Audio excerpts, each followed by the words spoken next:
Saturday. Now, we all know that work can be stressful, no matter what you do for a living, but at what point does it become a much bigger problem? The World Health Organization is taking burnout more seriously than ever. Experts say chronic workplace stress is behind it. Joining us this morning to talk more about this is Steve McClatchy, author of the New York Times best-selling book, Decide, Work Smarter, Reduce Your Stress, and Lead by Example. Welcome. Thank you for having me. We're excited to talk to you. A lot of people feel burnout, especially today. The World Health Organization says it's an occupational phenomenon. What's your definition of burnout? You know, it's that feeling we get when our work and our efforts are just not producing the results and the outcomes that we want, and we're stressed. That anxiety, that discomfort, that dissidence we start referring to the word burnout when we start to feel that way. So what are the signs? So, I mean, fatigue, exhaustion, mental and physical exhaustion, disengagement. I don't know, you start to get that feeling of, I don't know, today looks like yesterday, tomorrow looks like it's going to look like today, and I don't want tomorrow to look like today anymore. And that discouragement, the feelings that we associate with the feeling of burnout. So what do you do about it? Because not everybody can just quit their job. Yeah. If the job is the main issue. Absolutely. So when we're getting these feelings, what we're losing hope for is that the future can be better. So the first thing you want to do is brainstorm your goals.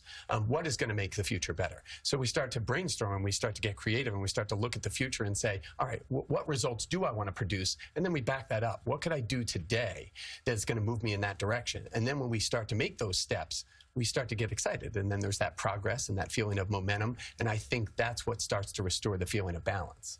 All right. Now, there is a difference. The World Health Organization was calling it a syndrome. Yes. So it's different from depression and anxiety. It's a whole different thing. Yeah, it's a syndrome. Syndrome means it affects each of us differently, right? So it's not just one way we all feel when we feel that way. And that chronic stress, it shows up in our relationships. It shows up in our personal relationships at home. It can show up in the quality of the work that we produce. So it shows up in many different ways, but it's that feeling of just dissatisfaction with our current situation. Why does it seem like so many people feel this way now? I know, more than ever before, I am hearing the word burnout. It's like everybody's using that word. I think being on all the time, technology is not helping to give us that feeling of just taking a break, but not always the break is what we need. We need that excitement of our goals and momentum, and if we're not careful, it can affect our relationships. It can start affecting the way we treat people, and when we're not aware of that, then we start to get negative and cynical and sarcastic. I mean, if you know somebody that's extremely sarcastic, they're starting to feel the side effects of burnout.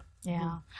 So what should you, well, you told us what we do if we are feeling the burnout, but what if you notice it in your friends at work, your colleagues? You know, the first thing you do is empathize with it. I mean, we've all been there. It's a really bad feeling, and just sometimes the understanding from somebody else that you're going through that is really nice. If you have the opportunity to coach them and mentor them, what you want to do is steer the conversation in the direction of the future, right? What is going to make things better? Let's get some things scheduled. Let's do some things today. Sometimes you have that influence, especially in our personal lives when we take it home with us. You know, if there's resentment that someone doesn't understand how we're feeling, and there's a lack of empathy towards that, I mean, the highest level of function we experience in our personal lives is when we meet each other's needs.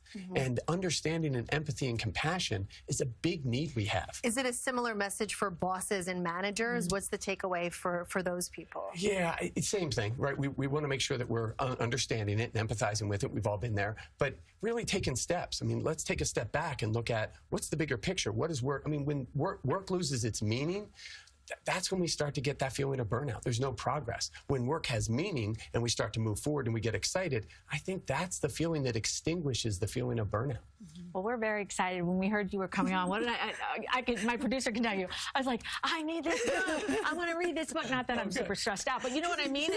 Everyone goes through this, so we really appreciate you being here. Everyone is burned out. Yes. And I think there's some real strategies we can deploy to give us that feeling of balance again. Yeah. Thank you, Steve. We appreciate you coming in. Great to be here. And for more information, we'll post more from the World Health Organization on our website, along with more of Steve's tips for dealing with chronic workplace stress. That's on CBSNewYork.com. Stay with us. Thank you so much.